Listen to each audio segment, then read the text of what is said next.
That is a sweet jam, though, man. Slick Rock, you really put something together. That's a good one. I hope people associate this show with that jam, or that jam with this show. Either way, I like it. Welcome to this show, everybody. Happy Thursday morning to you all. We're 5 days now. The countdown is on until the start of the NBA season. I am Dan Besbris, and this is Fantasy NBA Today, a Sports Ethos presentation. You can find me on the socials at Dan Besbris, DANBESBRIS. Please take a moment here at the front end to click the like button on the YouTubes, or if you're listening on a traditional podcast channel, please do step deep into the rabbit hole that is figuring out where you can leave a 5-star review.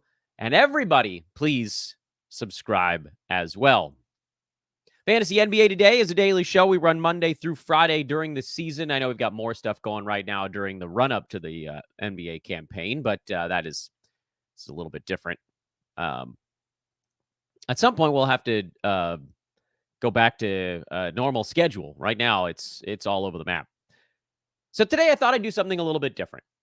Later on today, we have another mock show breakdown with Dan Titus, but this morning, I thought we'd do something that I've never really done before, and that is drafting a team exclusively for fun. This team is not attempting to be the best at any one particular category. It's not a team that's supposed to be super balanced. This is a team that I think, if you drafted these players in each of the first 10 rounds, you would have probably the most excitement as you watch them roll throughout the season. It's a weird exercise. I know a lot of these guys are dudes that I wouldn't actually put on my normal fantasy team because I think they're being slightly overdrafted. Some of them are actually players that I kind of like and also happen to be exciting. But we've done so many damn shows over the last month and a half that I thought this one would be kind of a fun one, especially because tomorrow, Friday, is going to be sort of the big one, the coup de grace, as it were. That is the Dan Besbris Old Man Squad episode where we're going through the whole damn list from top to bottom. It'll probably be a long one. I'm going to try to keep analysis to a minimum on that show tomorrow. But today we have a little more time because I think this one will be in the kind of 30-some-odd minute range. If you're hanging out, if you're deciding you want to watch live with us at some point along the way, feel free to throw something in the chat room. I know a couple of you are there so far, but usually as the show goes, you kind of see folks begin to show up. Let's get things going. This is officially the Dan's All Fun Team. Strange thing to say. I don't know if I've ever done it before. There it is. Dan's All Fun Team. First one on the board. First round pick. This one, you guys probably could put the pieces together, is Luka Doncic. Luka is unquestionably the most fun player to draft in the first round. If you're in a 9-cat league where you're not punting specifically free throws, because turnovers, like there are a bunch of guys in the first round that average 3 to 4 turnovers per game. Guys that are going in the first round that average 3 to 4 turnovers per game. Luka, Nikola Jokic, Joel Embiid, Kevin Durant, Steph Curry, Damian Lillard. The list goes on. And so that's not really the problem with Luka. The problem is that not only do you have one category that's a negative, but kind of washes out with the other high turnover first rounders, you have a second one. He is the only player besides Giannis. He and Giannis are the only two players being drafted in the first round that have a negative impact of this magnitude in one category. The other one that's kind of an honorable mention is LaMelo Ball. We don't really know what the field goal percent is going to settle on because it was a little higher, then it was a little lower. It's possible that he kind of becomes the third. Every other player going in the first round, they have negatives, but they're not that big. They're medium. at the largest. But overall, from a fun standpoint, it's hard to argue with a guy who averaged 32.4 points per game last year, 8.5 rebounds, 8 assists, 1.4 steals. Luka even got half a block last season, 2.8 3-pointers, and he actually shot 50% from the field, which is pretty good, but that's not a thing we're looking at in pure excitement mode. Luka's a guy who has the ball in his hands on almost every single possession, and I don't know that anybody would argue with me on, frankly, anyone else that could be the most exciting player in the first round. Nobody else does what he does in that combination of categories. And maybe we should stop and clarify what makes someone the most exciting player in a round. It's usually points league type value. It's usually guys that score, board, and assist. And Luka's got all of that in droves. In fact, as I look at some of the other players across the first round, I'm not sure that anyone quite rolls up the combination. And I get it. It's harder to get assists than it is to get points. It's harder to get rebounds than it is points.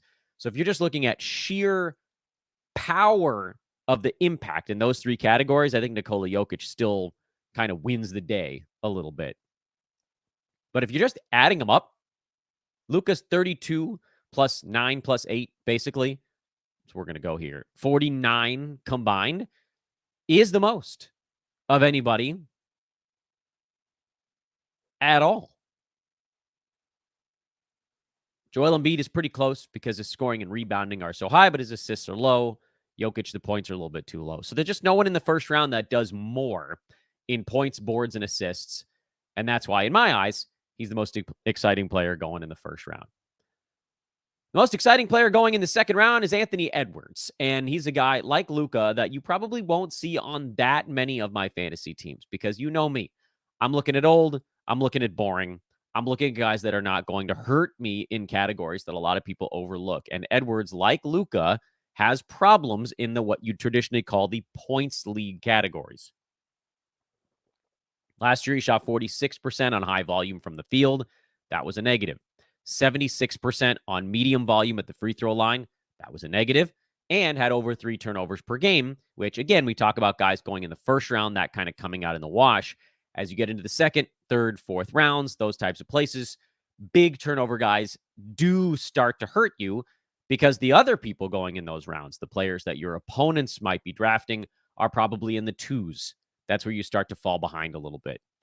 But with the expected step forward of Edwards, in whatever capacity you think it's going to be, last year he was at 24.6 points, 5.8 rebounds, 4.4 assists, 1.6 steals, and 0.7 blocks, 2.7 3-pointers. All of that counting stuff is really excellent. You could see the points maybe take a small step forward. I don't know that boards and assists are going to change all that much because dude played 36 minutes per game last year. But this team does appear to be more and more his team in Minnesota. And so a little step forward, who cares, honestly? If you're hunting for fun, he's going to be fun to watch because he can take over a basketball game.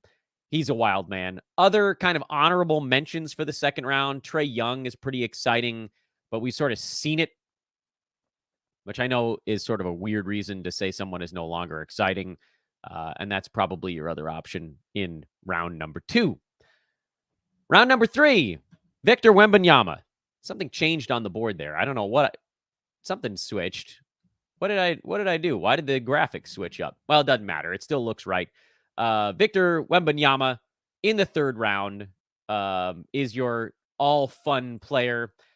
He's right at the, technically by pre-rank. We're going on Yahoo's pre-rank board. He's right near the end at number 35, but his ADP is in the mid-20s. And after some of the games he put up during the preseason, he's definitely going in the mid-20s to late 20s now. Do I need to give you guys a reason why this one's going to be fun? You get to watch one of the guys who will likely be among the finalists for Rookie of the Year.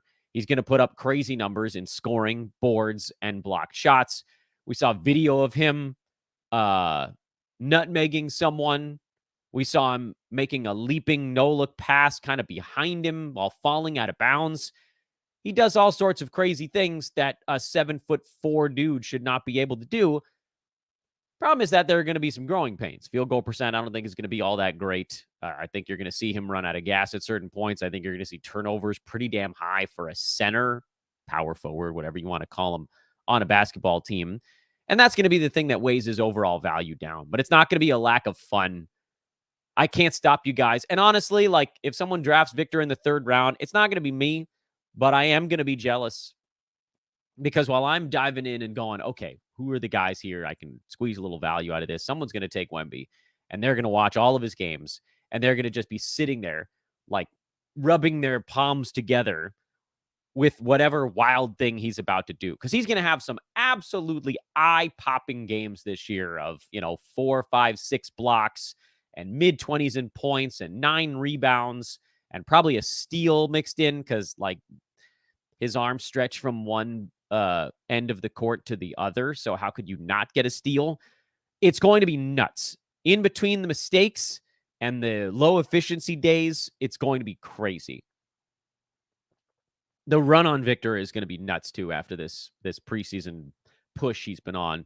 So your 3rd round most fun option, Victor Wembanyama, and I don't think anybody's arguing with me on that one either.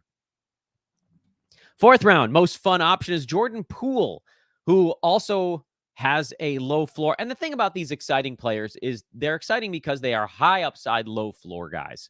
And Jordan Poole probably personifies that better than the first 3 things. Because, like, really, what is the floor for Luka Doncic? Something in the teens where he basically always ends up year after year. He was number 16 last year, mostly because of free throws. What's the floor for Anthony Edwards? 40, where he was last year, mostly because of his percentages and turnovers. What's the floor for Wembanyama? Per game? It's pretty high, actually. I don't think his floor is all that low. Even if the field goal percent isn't that great, he'll make up for it in other stuff. But Jordan Poole is kind of your first very obvious, could the bottom fall out kind of guy on this list? And the answer is yeah. But at the same time, we just saw him put up 40 in 27 minutes in their last game of the preseason yesterday on Wednesday night. Yeah. Dude put up 40, and it was pretty efficient, too. And so that's the thing with Jordan Poole. Like, we all saw what happened last year. He was in a Warriors situation where he wasn't getting along with his teammates. He scored 20 points per game. He got 15.5 shots per night, so his usage was actually there. But the steals were kind of low, and more than anything else, the turnovers were high, and the field goal percent was a big-time negative for him. This year, a lot is riding on field goal percent. Because the expectation is that he's going to get 20 shots. And I think that's actually not that insane. And scoring 25 points per game is also not that insane for him this year. But how he gets there is critical.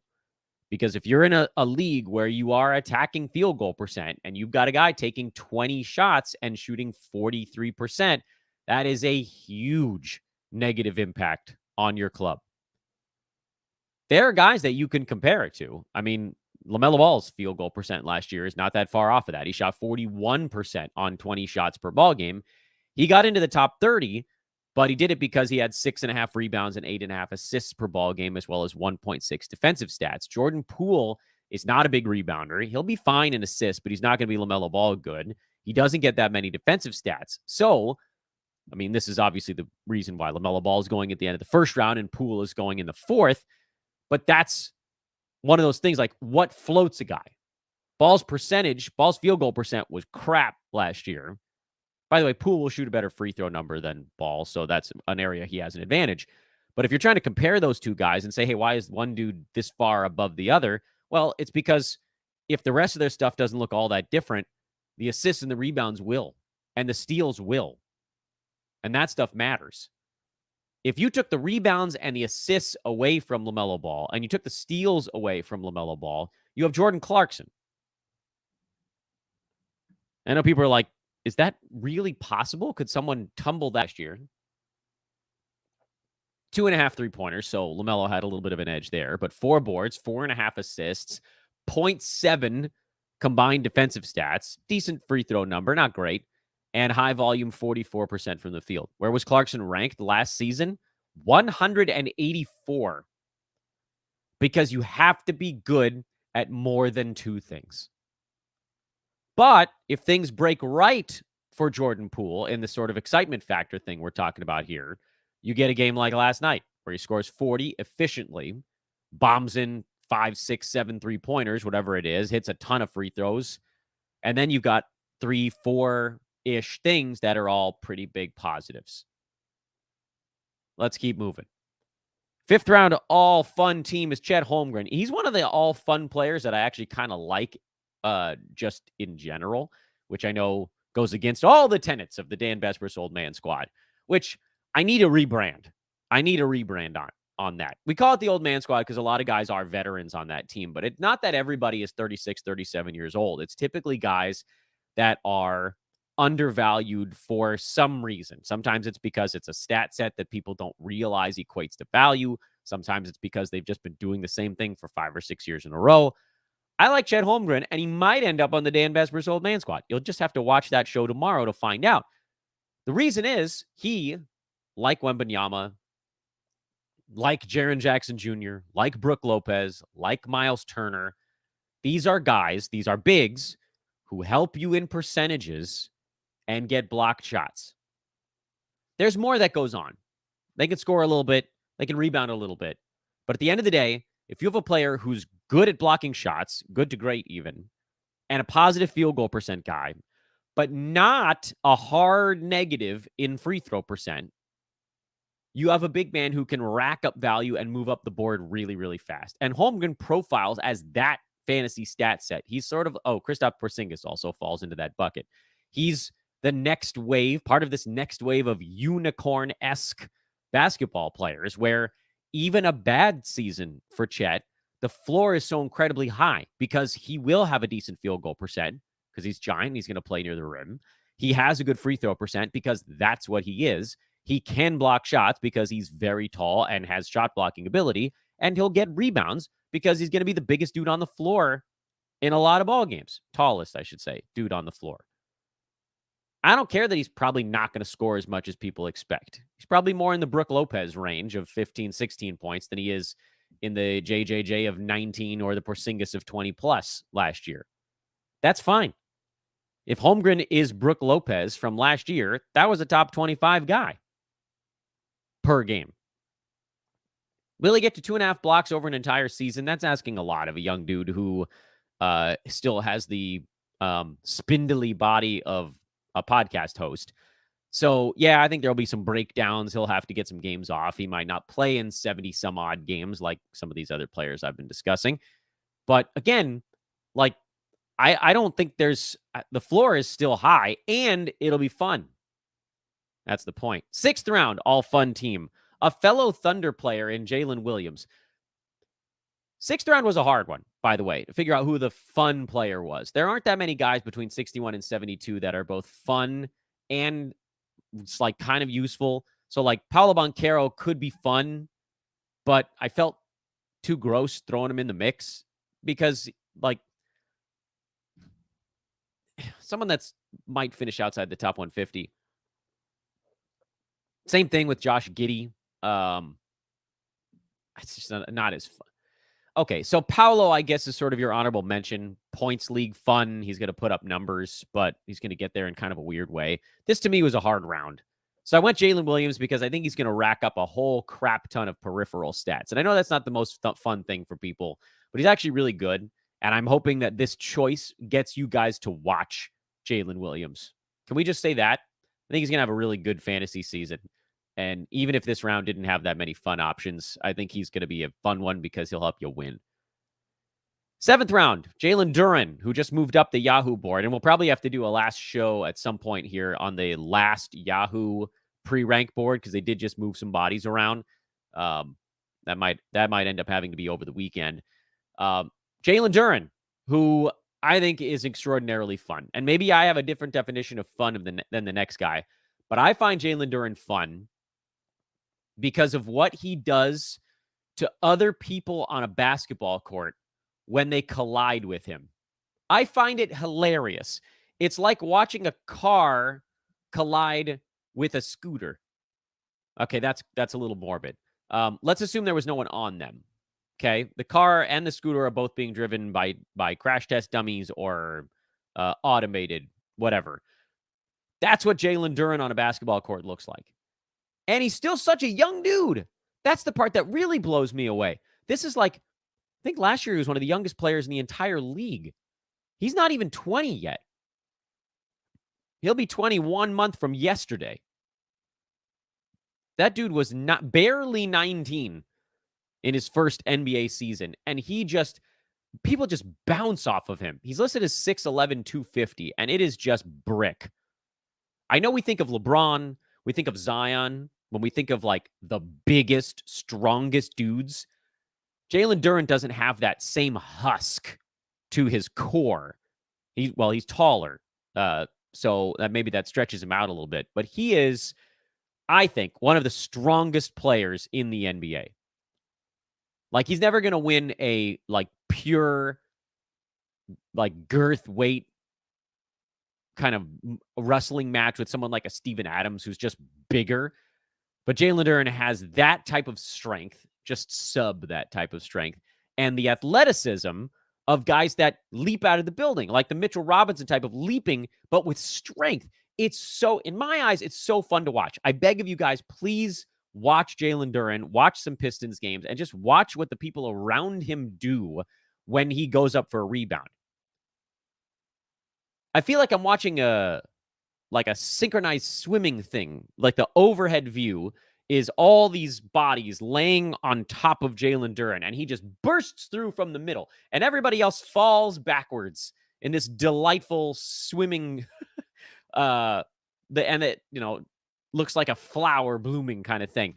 That's what his strength does. Believe me, they're not trying to fall back. He just goes up and they all go out. That to me is fun. It's a different kind of fun than Luka, where you're just watching somebody pour in points all over and over again. 8th round, Jabari Smith Jr. Not a guy that I'm going to have on a ton of my fantasy teams, but a guy that I am interested in this year. Because I think, like, as the term sleeper goes, he probably falls into the could be category. Let me explain myself, because he wasn't at all on my sleepers list, and he won't ever make my sleepers list for this year because I think there's too large of a chance that it fails. But he is, if you're looking for guys that are going later, he's a whopper upside guy with devastating downside also. If you look at Jabari Smith Jr.'s stats from last year, over the second half of the season, that's where I really want to focus our time, because he started to shoot the ball a little bit better. The first half of the season was a cluster mess. I think he was shooting like 38% after the first 3 months. But it got better as the season went on. Not to the point where he was blowing the roof off the building, but the last 2 months, he was sitting just outside the top 100, which, you've heard me talk a lot about how closely ranked all the guys are between about pick 85 and about pick 115. Then there's kind of another drop off after that. So he's in that mix, meaning, 3-4 decent ball games, and he isn't 110, he's 90 instead. Over that stretch, it was 27 ball games he played final 2 months of the year. He played 33 and a half minutes, averaged almost 15 points, almost 8 rebounds, 0.6 steals, about a block. He hit 1.5 3-pointers, and he did it on 44% shooting from the field and 79 at the free throw line. And this is a guy that we actually know can shoot a little bit, and it just wasn't really clicking. Final 1 month of the season. Let's go even tighter to the end of the year. 34 minutes per game. That number continuing to rise. 15.5 points. Basically the same usage. Still 8 rebounds. 1.7 defensive stats instead of 1.5, probably because he just played a little bit more. 46% from the field. If that Jabari Smith carries over into this year, or potentially steps a tiny bit farther forward, maybe 46 becomes 47. Maybe the 78, 79% free throw becomes 80 or 81. Those are the little things that you look for. Could 1.4 threes become 1.6, 1.7? Could the efficiency boost his scoring from 15.5 to 16.5? So what does that mean? What if he became 16.5, 1.7 threes, 1.8 defensive stats, 47 and 80 splits? Then he gets up into the 60s. So these are these little things you're looking for. And now a guy going near 100, could he end up in the 50s and 60s? Outside shot. Will it be fun to watch and see? Yes. So that's why he makes the all fun board, even if, again, he's probably not one of the ones that ends up on my team. By the way, at the end of this show, I'll tell you which of these 10 guys we're going over are ones that could end up on my team. You probably figured it out already, but whatever. We'll do a little bit of a summary. Number 9 is Scoot. This was an easy call. The all-fun team has to have maybe the most exciting rookie, which is weird to say when you've got Wanyama and Chet Holmgren in the mix. But just there's something about watching shooting guard, small forward size players on a basketball court. The mixture of speed, of athleticism, of shooting, of passing, of just having the ball in their hand and operating at that high octane. Scoot is that guy from this draft class at the very least. Because Chet and Wembanyama, yeah, they're going to be unbelievably exciting. They're going to put up these crazy numbers. You're going to see highlights here and there. But Scoot's going to be the guy that it could happen on every possession. Because as the year goes, he's going to become more and more the guy in Portland. Will the beginning of the year be difficult from a fantasy standpoint? I think that's a pretty easy yes. But as the season goes on, he'll get better. And it'll be fun the whole way through. Because he's young and he's really, really good. And he's going to get even better. And the 10th and final name on the list is Keegan Murray, who got moved up today, by the way, in the last Yahoo board rearrangement. He was going in the 130s. They bumped him now into the 1-teens. And in my eyes, he was the most exciting player between 108 and 120, mostly because the other guys in that mix are not all that exciting. And I don't honestly, I don't know that Keegan is going to be super exciting to watch. Like, he's still going to be more of a cog for Sacramento, but him taking a step forward is going to be good for him. And I think people are going to feel good about themselves that they got on him at the right time. Because last season it was too soon. And this year there's a chance to take a step forward. So you'll get a little bit more of everything as he continues to grow confidence in the rest of his offensive game. I know he's been doing some big stuff in the preseason. I do think a lot of that shine comes off because in the regular season, things are going to be a bit more fluid. The main guys are going to be there. He's going to be as part of that starting unit as opposed to sort of like feature guy. But I do think he's going to have a good year. And I think of the guys going between 109, I should say, and 120, he should be the most fun in there. Honorable mentions in that realm would be Trey Murphy III, but you'd have to stash him there. And I don't know that that would be all that fun.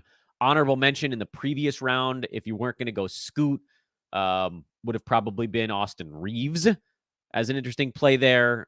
Zach Collins, Jaden McDaniels, also kind of fun players in that mix. And that's probably your top 10. Now, in terms of guys that could end up on my fantasy team, I think this is where things sort of diverge a little. Dan building the all-fun team versus the who can be fun and a guy that's a decent draft day value.